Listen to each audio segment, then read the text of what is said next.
Lord of the Mysteries. Chapter 120. Workhouse. There is the presence of supernatural factors. Klein's eyes returned to normal, and he looked at Leonard and Fry. Leonard suddenly chuckled. Very professional, and deserving of the title of seer. Are you trying to hint at something? Klein muttered in his head. Fry opened his suitcase and took out a silver knife and other tools. He paused and asked, "The corpse tells me that she really died of a sudden heart attack. Do you have any way to divine a more detailed answer?" Klein nodded seriously and said, "I can attempt to combine a mediumship ritual and a dream divination. Hopefully, I'll be able to obtain something from Mrs. Louise's remaining spirituality." Fry maintained his cold and reserved state. He took 2 steps back and said, "Give it a try." He turned his head sideways and looked at Klein. He suddenly sighed without much fluctuation in his tone. "You're getting more and more used to this kind of situation. It's not like I wanted it." Klein had an urge to cry. He then took out the bottles of extracts, essential oils, and herbal powder. Then, he quickly set up the mediumship ritual. He chanted the honored titles of the Evernight goddess in the middle of the spirituality wall, and recited his prayers in Hermes. Soon, wind spun around him and the light grew dimmer. Klein's eyes turned entirely black, and he repeated the divination statement, "The cause of Mrs. Louise's death. The cause of Mrs. Louise's death." He entered the dreamland whilst standing and saw a translucent spirit lingering around the corpse. Then, he extended his illusory right hand to touch Mrs. Louise's remaining spirituality.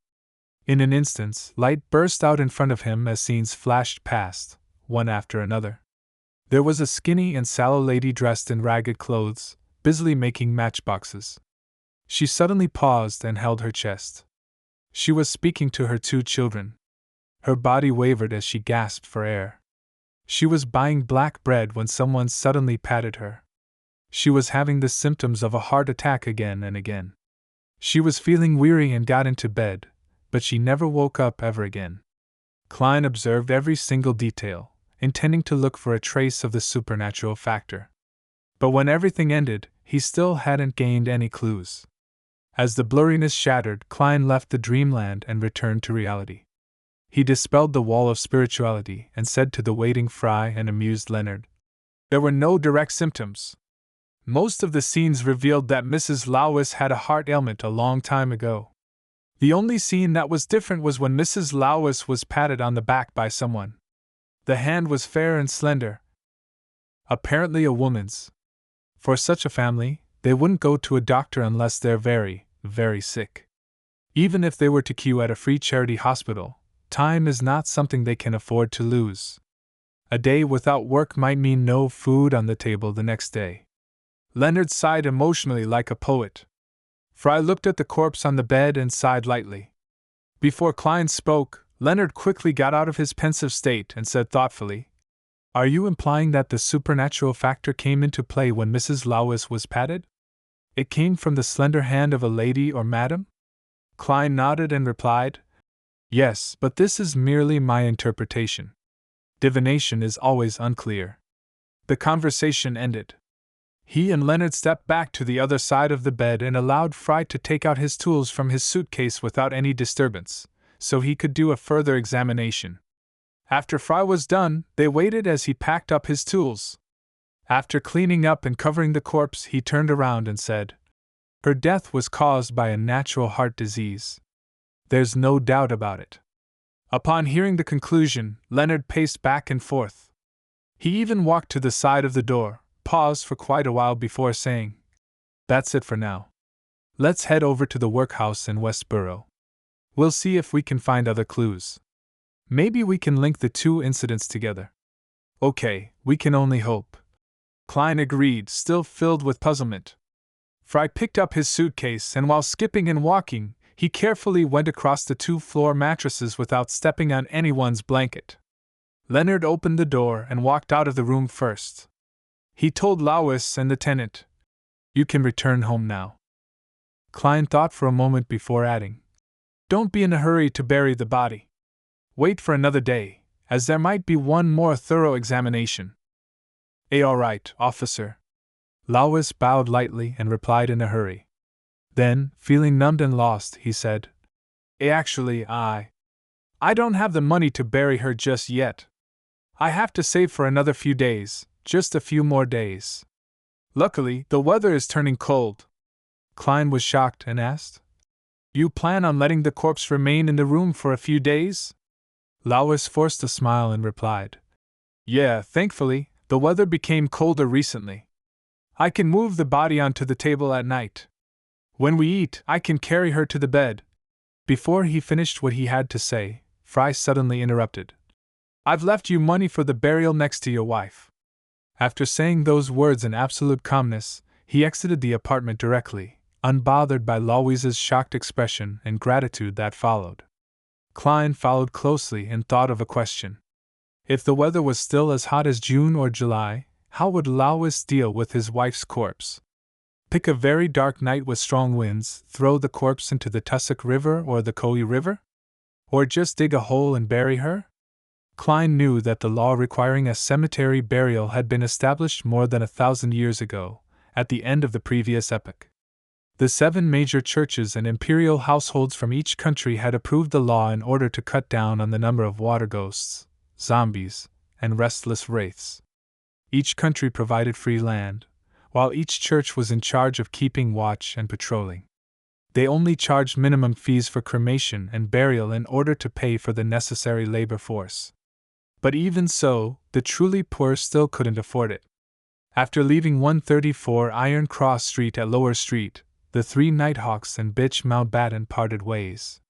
Silently, they took a turn to the nearby Workhouse in Westboro. As they got closer, Klein saw a long queue.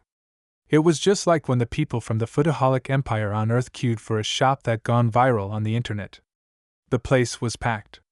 There's about 100, no, closer to 200. He muttered in surprise. He saw the people queuing were in tattered clothes with numb expressions. They only occasionally looked towards the door of the workhouse impatiently. Fry slowed down and said coldly, There is a limit to the number of homeless poor each workhouse will accept daily. They can only take them in based on the queue order. Of course, the workhouse will examine and refuse entry to those who fail to meet the criteria. The economic recession in the recent months has played a part too. Leonard sighed. Those who don't manage to queue will have to figure out a way of their own. Klein asked subconsciously. They can also try their luck in the other workhouses. Different workhouses have different operating hours. However, each one has the same long line. Some of them would wait from 2 in the afternoon. Fry paused. The rest of the people mostly starve for a day. Then they lose their ability to find a job and fall into a vicious cycle that leads directly to death. Those who can't withstand the hardship end up losing their struggle to stay on the good side of the law. Klein fell silent for a few seconds before letting out a sigh.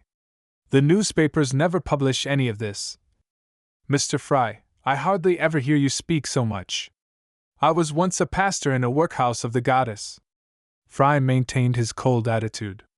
When the 3 of them arrived at the door of the workhouse in Westboro, they showed their identity documents to the doorkeeper, who was eyeing the queuers arrogantly, before they were taken into the workhouse. The workhouse was transformed from an old church. There were mattresses and hammocks all over the mass hall.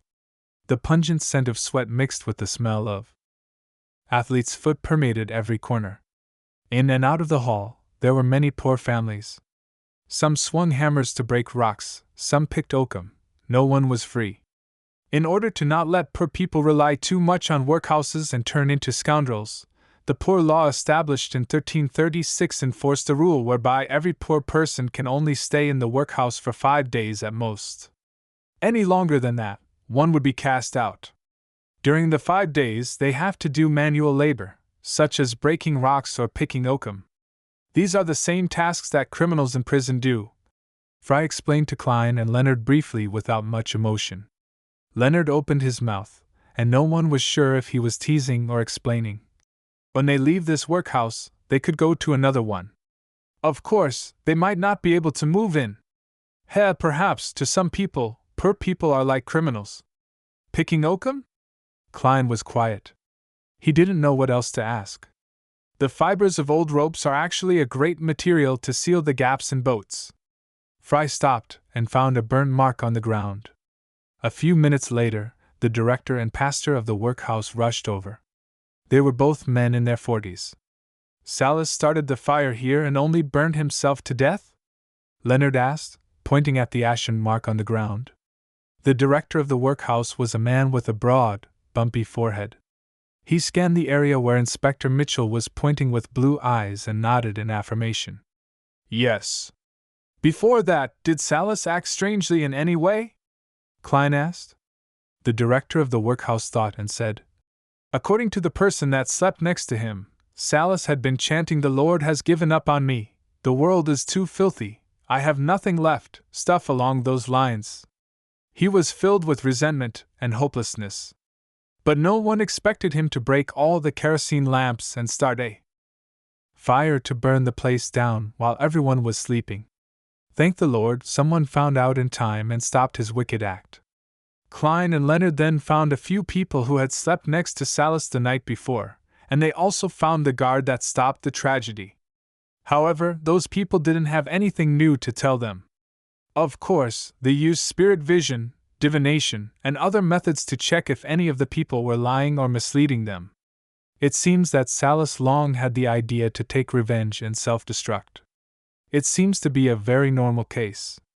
Leonard waited till the director and the pastor left to express his opinion.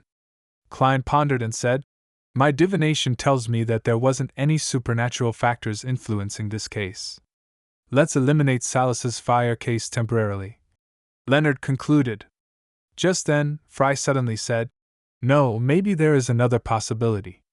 For example, Salas acted at the instigation of someone else, a beyonder who didn't take any supernatural measures.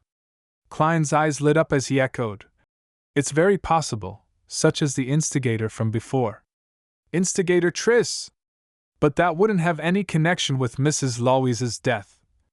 He thought, creasing his eyebrows lightly.